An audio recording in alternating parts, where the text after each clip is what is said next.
Well, John Cleese has stuck around, and of course he has worked with some of the biggest names in showbiz. So we thought it was about time we gave him a little run at this thing we call co-star connotation.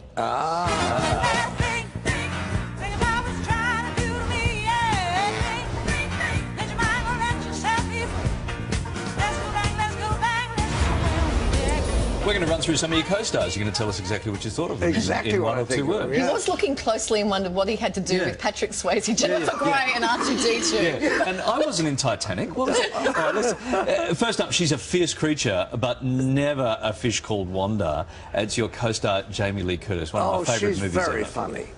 She's very, very funny and very sly. And I wouldn't trust her an inch. Do you still see her? Do you ever bump into her at all? No, I haven't seen her for ages because she's out on the West Coast and I've been in London most of the last 4 or 5 years. But I see Kevin Kline all the time. Are you going to see Kevin? Well, next we've got you're the gadget man to his super spy. Tell us about Pierce James Bond Brosnan. I thought he was a wonderful Bond. I thought he was the best Bond since Connolly, because this little Welsh bandy-leg guy that they've got at the moment, he's simply not tall enough. I'm sorry, and he certainly didn't go to Eton. So I thought he's a lovely man, Pierce, and I enjoyed working with him so much because there's never any trouble, and yet he's completely professional all the time. But the thing we joked about is that both of us, and this was Desmond Llewellyn too, when he was playing Q, we had a big laugh because we're all hopeless at gadgets. We don't understand them at all. All three of us hope.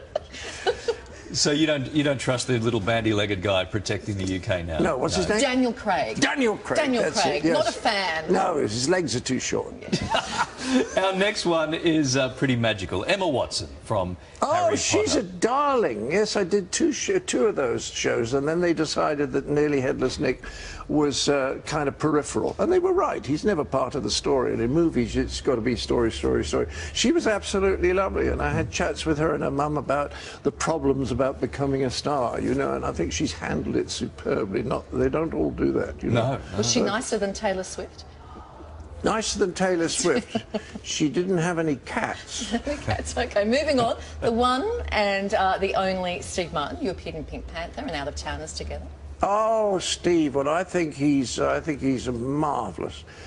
When I was making Fish Called Wanda, we had a screening in LA, and he came, and then we went out to dinner afterwards, and he went through the film scene by scene by scene by scene, giving me the most expert lot of notes I've ever had in my life. And I thought at the end, this is the best comedy mind I've ever worked with. Did you take them on board though? Like someone giving you notes? No, because when you get really good people together, they're all contributing, you know. And I re-edited it the next day, using probably 80% of his suggestions. No, really. Wow. He's marvelous. But sometimes what he does is because he loves modern art.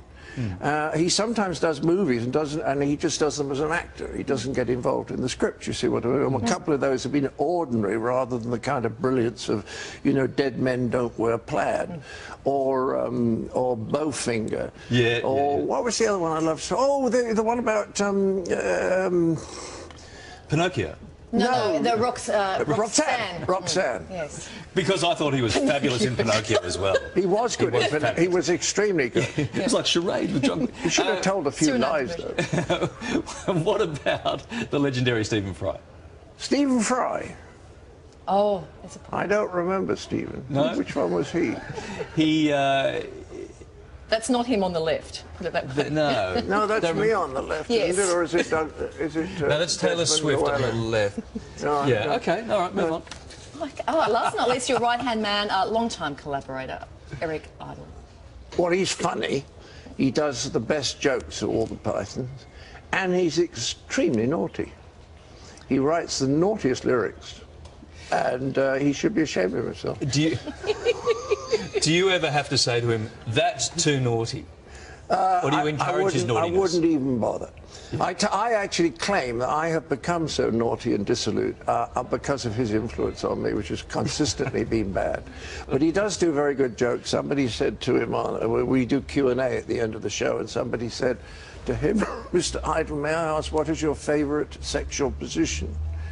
in the audience going to go, and Eric said the male marital position, the man flat on his back with his wallet wide open.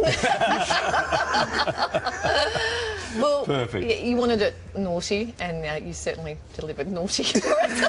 Thank you, John. What about Kevin? Pleasure. What? Yes, Kevin Kline. You haven't put Kevin? We don't have a picture. Oh, you Kevin. don't? But tell us. Well, I tell you what's really funny about him. He's legendarily indecisive.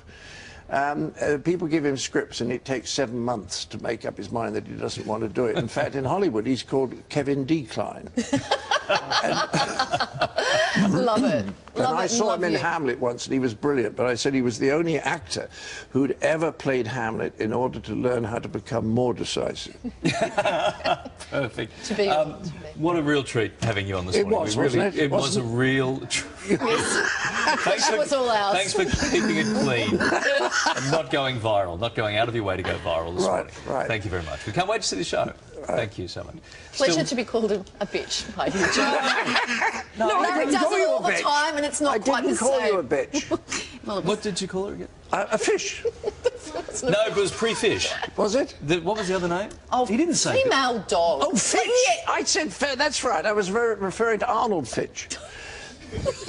From Abercrombie and Arnold Fitch. You get it? Thank you. Anyway, I will treasure that. Seriously, I'll treasure that. Oh, get on with it. People out there waiting for entertainment. Just waiting for you to pull another face, that's all.